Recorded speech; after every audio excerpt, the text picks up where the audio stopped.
Muito bem, o tempo passa, o tempo voa e esse é o último bloco do nosso programa. Mas você vai continuar ligado e ligada na programação do canal Viver Brasil, vai? Claro que vai. Sabe por quê? Na sequência tem Saúde e Bem-Estar com o meu querido Fernando Rocha. Beijo pro Fernando Rocha. E o Fernando Rocha, inclusive, começou no teatro aqui em Belo Horizonte. Eu gosto sempre de contar essa história. E o dia que ele esteve aqui no programa, ele contou e falou que chegou num ponto que o diretor virou para ele e falou assim: ô Fernando, você tá muito canastrão, Fernando.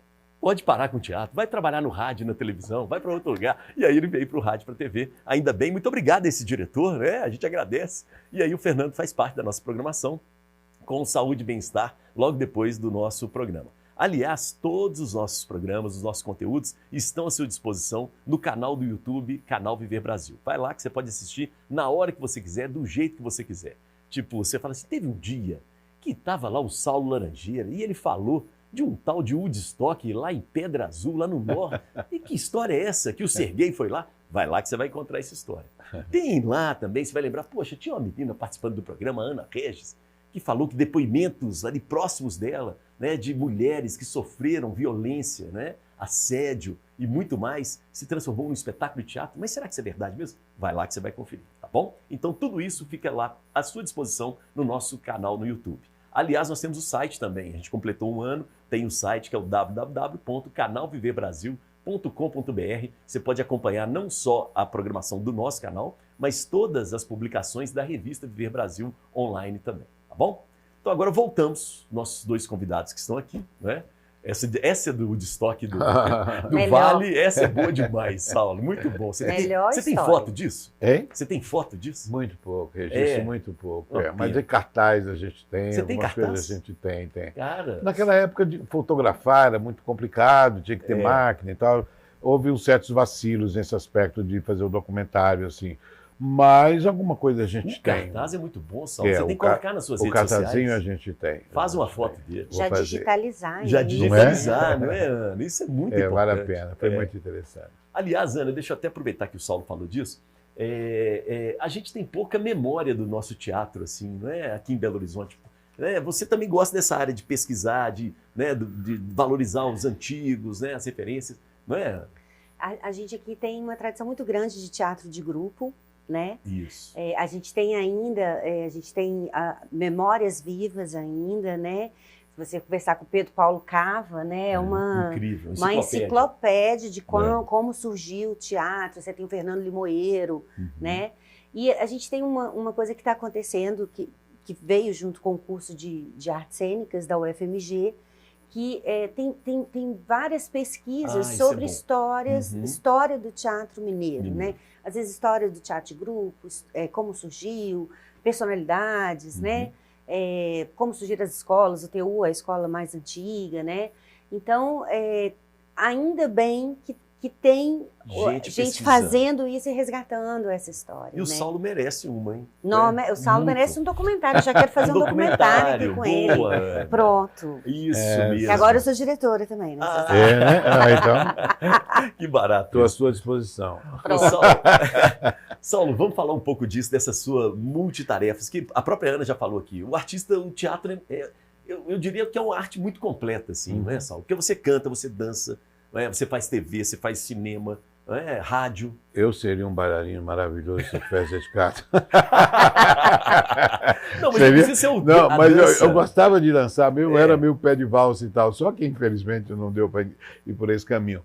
Mas aquela história, eu comecei a primeira ligação com a cultura regional propriamente dita, a cultura popular, aconteceu com os meus 5, 6 anos de idade.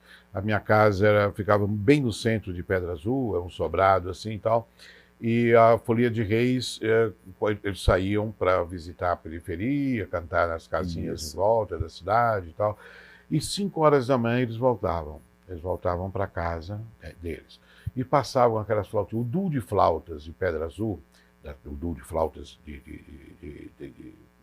como é que chama? Flauta doce? Não, de flauta doce, mas lá é a pífano. Os pífanos. Era uma coisa extraordinária. Olha que o pífano, eu conheço muito a cultura nordestina e tal. A banda de pífano Caruaru, uma coisa extraordinária, sem dúvida alguma. Mas o duo das flautinhas da Folia de Reis de Pedra Azul, era um mantra muito impressionante. E eu lembro que eles passavam e eu chorava, 6, 7 anos. Me levava para um outro estágio, para uma outra coisa. Era uma coisa muito lúdica, muito bonita, sabe? Era um mantra extraordinário, assim. E até hoje, esse duo deles é muito comentado e falado entre músicos e tal, que eles conseguem uma fusão de tons ali, de notas e tal, que emociona muito. E daí despertou, assim, muito incrivelmente. A cultura popular passou a ser uma coisa muito importante na minha vida. Mesmo de absorver, de ficar prestando atenção, das pessoas irem conversar com meu pai, com a minha mãe, meu avô, sentados ali, falando do jeito deles falarem, e eu com o carrinho ali, brincando, olhando para eles, vendo aqueles rostos enrugados, tudo aquilo foi me interessando muito. Ao mesmo tempo, cantando nas serestas. Né? Porque a Pedra Azul, a luz apagava meia-noite, então ficava tudo muito romântico. Eu, Paulinho e Pedra Azul, nós crescemos juntos, a gente saía cantando, as meninas abriam a janela, a luz de vela, botavam bolo de fubá pra gente e tal. E era uma coisa linda e tal. Mas o circo também me interessava demais. Aí veio o palhaço Saulo. Eu ia para o circo e eu montava na minha casa o cirquinho. Não acredito. Quando terminava a fase, o circo ficava lá uma semana, 10 dias na cidade. Depois eu morava numa casa, meu pai tinha uma casa de tecido, um armazém e tal, eu fazia um cirquinho e aí eu ficava fazendo o que os palhaços faziam, eu fazia. Gente. Então o humor foi junto, a música foi junto, foi tudo crescendo, crescendo.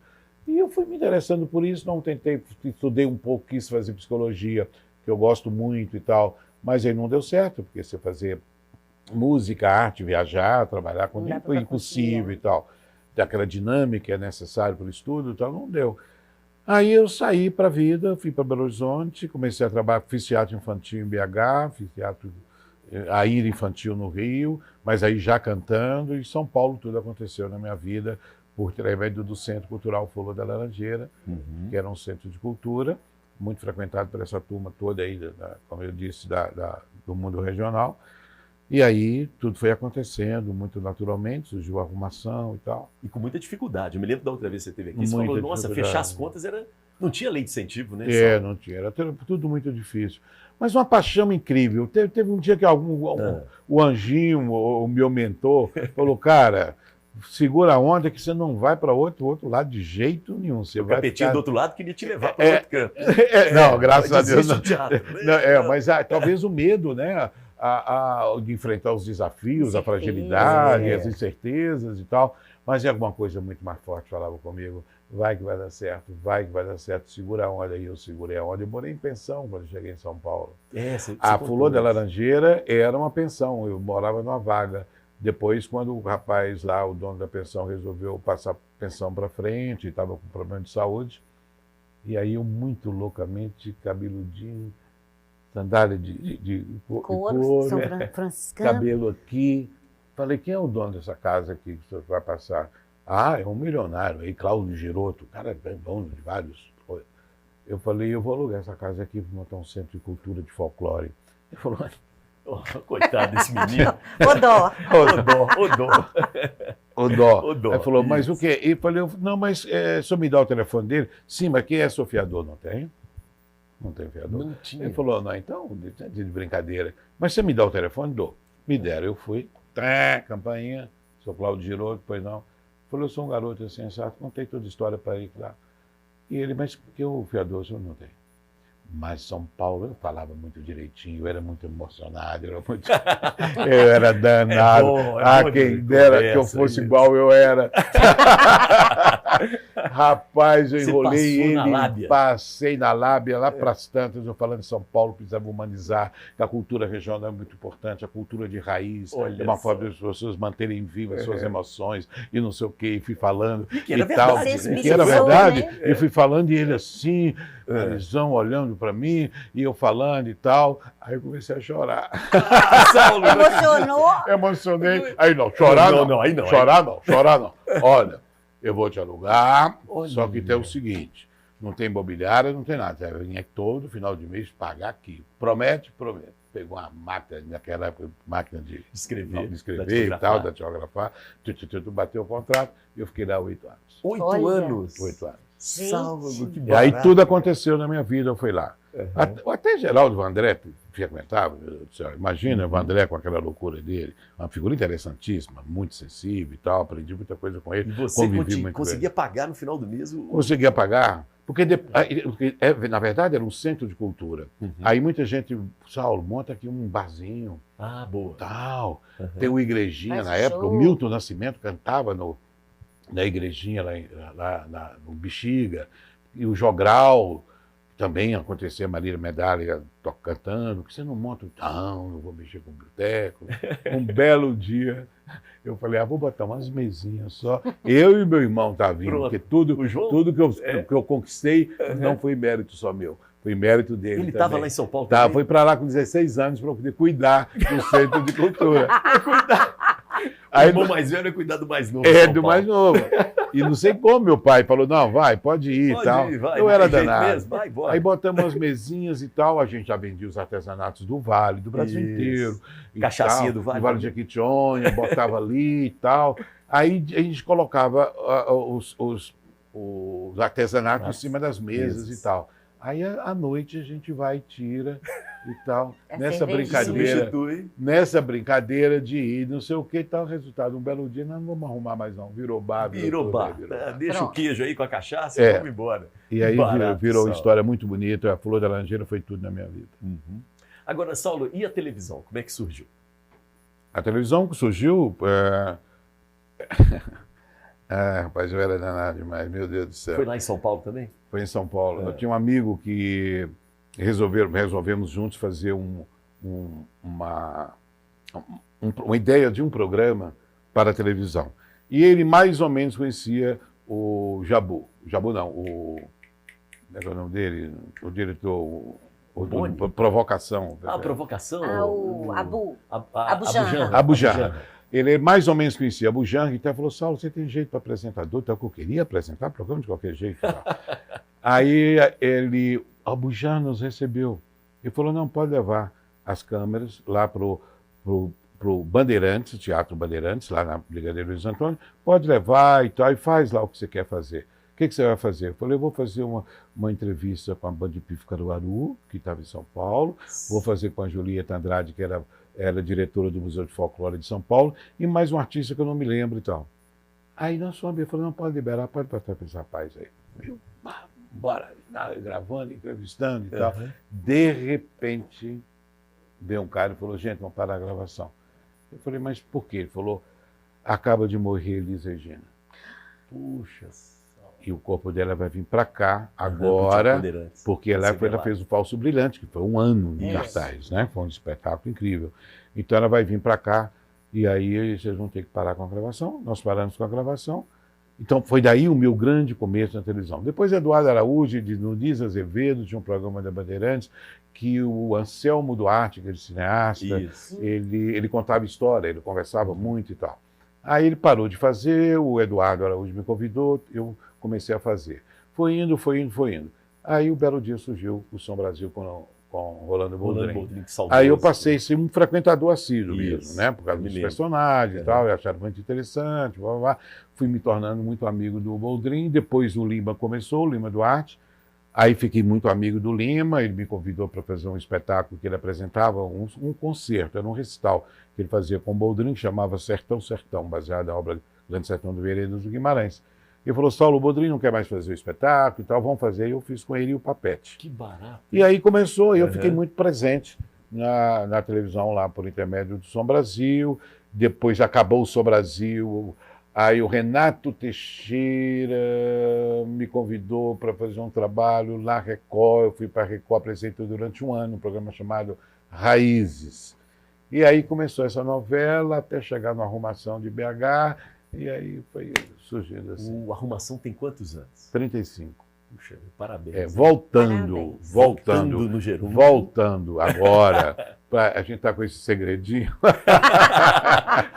mas com a expectativa que nós estamos, graças a Deus, que ele possa voltar agora em 2023, junto com a Fundação Clóvis Salgado e a Rede Minas. Então a gente deve estar de volta com a nossa jardineirinha ainda esse ano, se Deus quiser. Parabéns. Perfeito. Maravilha. Muito bom. Eu quero a senhorita lá, se Deus quiser. Aí. Aninha, vamos falar de televisão. Acho interessante, né, que o Saulo falou. E você participou recentemente de uma experiência de, digamos assim, de uma série mineira, né, que trouxe a ficção, né, para a televisão. Sempre se falou muito que faltava novela em Belo Horizonte para os artistas, né, para o teatro poderem estar trabalhando. O que você achou dessa última experiência dessa série? Dessa série não, é um episódio, né? Foi um episódio especial de Natal, mas Isso. antes eu tinha gravado uma série. Uma série para uma produtora, uma produção independente, porque esse modelo, né, com os editais, né, da Ancine e tudo, houve um estímulo muito grande à produção de roteiros, e aí tem roteiros bem específicos. Então, por exemplo, eu fiz uma série que o edital era uma convocatória para ficções para crianças Sim. e adolescentes que falasse sobre as novas conformações familiares. Isso há 6 anos atrás, sim. né, onde isso era mais aberto, isso, né? E era um roteiro primoroso de 2 meninas de São Paulo, foi feito em Cataguases, que é um polo cinematográfico, né, hoje em dia. Terra do Humberto Mauro, né? Do cineasta isso Humberto mesmo. Mauro. Então, vários editais nesses formatos, e houve esse boom de produção aqui em Belo Horizonte, que foi maravilhoso para nós atores. Ainda é pouco, porque Claro. nós temos 3 escolas profissionalizantes em Belo Horizonte, então todo ano, né, tem pelo menos 60 atores se formando, né? É muita gente. Mas assim, se você for comparar com a primeira vez que eu pisei num set na minha vida foi com você. Olha. Num piloto de uma série que acabou não acontecendo, era uma sitcom. E acabou não acontecendo, era muito na raça, né? Você não tinha... Não era Família Plenário? Era com ele, com era o Plenário. Era com o Plenário. Então, é Família Plenário, amor. Isso mesmo. Quantas iniciativas não foram para frente por falta de porque patrocínio, não tinha né? como. Não tinha como acontecer, não tinha onde veicular. Tino Gomes. Vontade Isso tinha, mesmo, Tino bem Gomes, lembrado. Família a Plenário. Michele, E Michele, tá. E aí o que acontece é que, imagina, eu comecei a me relacionar com câmera fazendo teste, porque a gente não tinha curso, na escola, não tinha nada. Hoje em dia os meninos estão muito... Primeiro que eles já nascem com o celular na mão, né? Então tudo é com câmera, a relação com câmera é muito diferente da gente, né, da nossa época. E a gente tem as leis de incentivo que valorizam a produção audiovisual, né? Eu acho que isso é muito valoriza, importante, né? estimula a representatividade nas telas, né? A gente tem festivais significativos, né? Festivais de cinema aqui em Minas, bastante significativos. A gente tem um polo de produção. Então, isso tudo mudou muito, né? E essa experiência que foi na TV aberta foi um episódio, só era um especial de Natal, que é um projeto de regionalização da emissora, não sei se pode falar o nome, da TV Globo. Temos que dar valor a ela, Globo Minas. Que faz isso em diversos estados, não foi a primeira vez, Sim. se não me engano, acho que é a 4ª vez, de trabalhar com cineastas mineiros, né, cineastas como um todo, né, não só o diretor, mas técnica, figurino, direção de arte, artistas, atores, né? Então, valorizando mesmo essa mão de obra mineira, mas tudo passando por um crivo e um modus operandi da Globo e tudo, que é um grande aprendizado. Muito bom. Não, e a abertura da Globo também, né, para experiências novas. Exato. Porque a Globo sabe que precisa também abrir, né? Não pode continuar, né? Só fechado, né? Qual que era o nome da série mesmo? Chamava Comadres. Comadres. Ela esteve aqui, a sua mãe, né? Que faz a sua mãe lá. Maravilhosa. E a esposa do Limoeiro, do Fernando Limoeiro, né? Maravilhosa. Esteve aqui com a gente. Muito bacana, muito bom isso. Legal. Gente, nós estamos chegando ao final e aí precisamos convidar agora, né? Para convidar para a festa, né? Pronto. Vocês estão assim, igual mineiro, né? Vai lá em casa, mas não deu o endereço, não falou o horário, então agora chegou a hora certinho para isso. Tá bom. Ana, vamos começar com Peixes. Vamos lá. Peixes, amanhã, às 21 horas, no Teatro Unimed BH Minas. É o teatro do Minas Tênis Clube, na Rua da Bahia. Às 21 horas. É só uma apresentação, Só né? uma apresentação. Isso. Ingressos no valteatromg.com.br ou nos postos do Simpark, presencialmente, até às 19 horas. No site só vende até 4 horas antes do espetáculo. Depois disso, você só consegue comprar ou na bilheteria ou nesses postos. Os postos ficam abertos de segunda a sexta até às 19 horas e sábado e domingo, se não me engano, até às 18. Boa. Eu me lembro que algumas pessoas de escola, inclusive diretoras, né, queriam levar a peça, levar você para conversar sobre isso com as crianças e adolescentes. Adolescentes, pessoalmente, né? Ainda está aberta essa proposta do... Sim, hoje mesmo eu fiz uma apresentação maravilhosa numa escola lá em Vespasiano. É um projeto que eu tenho que já tentei leis de incentivo, não aconteceu, mas nem por isso eu deixei de fazer, que é um trabalho que eu faço voluntário, de ir em lugares que são lugares mais expostos à violência, onde vulnerabilidade maior, e eu vou e me apresento. Não é como no teatro, que a gente tem toda a estrutura de luz e etc., né? Também eu não fico envolvendo muita gente, sou eu e vou e faço. Simples, né? Para passar o recado. Mas é muito importante, porque levanta a discussão, né? Traz, as pessoas se identificam, os homens entendem um pouco, né? Boa. Porque é uma experiência, teatro é uma experiência, né? Não é só passivo, você acaba sentindo coisas. E eu acho que para a juventude é muito importante assim, trazer a discussão. E aí nas redes sociais, né? Redes sociais. @AnaRegisDaLuz no Instagram ou @Espetáculo Peixes também no Instagram. Muito bom. Parabéns, Ana. Obrigada. Muito bom, viu? Valeu. Obrigada pelo espaço. Tamo junto. Saulo, vamos lá convidar, porque a Ana tá querendo ir, viu? E você está convidado. Tá Fala convidado amanhã. também. Tá vamos bom. lá. Nós sempre participamos da campanha de popularização do teatro, sempre que possível, inclusive com várias apresentações, até 10, 12 apresentações, até em teatros diferentes e tal. Mas por conta de projetos em pauta agora esse ano, não foi possível. Então a gente resolveu fazer uma apresentação só no domingo, dia 5 às 19 horas, no Palladium, né?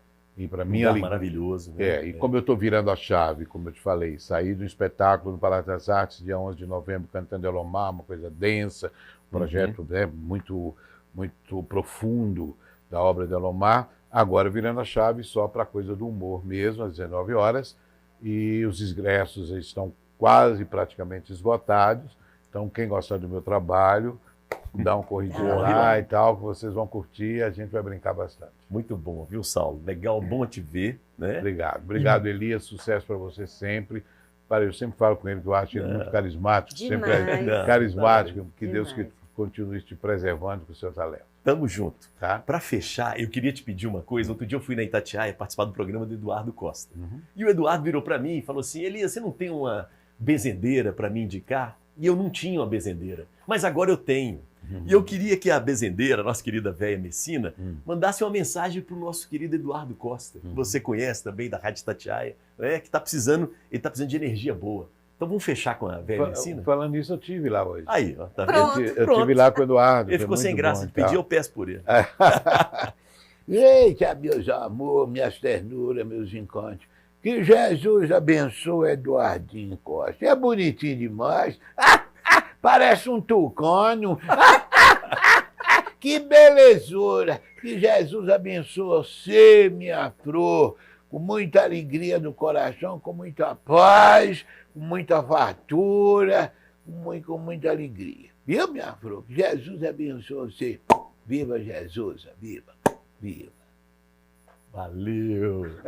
Aê, maravilha, palmas, muito né? lindo. Para você, viu, Eduardo Costa? Viu? Foi muito bacana. Aproveitei aqui a presença, né, do Saulo. Muito obrigado a Ana também pela presença. E a gente dedica o programa de hoje à cultura, à arte, né, à comunicação e ao nosso querido José Lino de Souza Barros, que infelizmente nos deixou aos 86 anos, mas está num lugar muito melhor.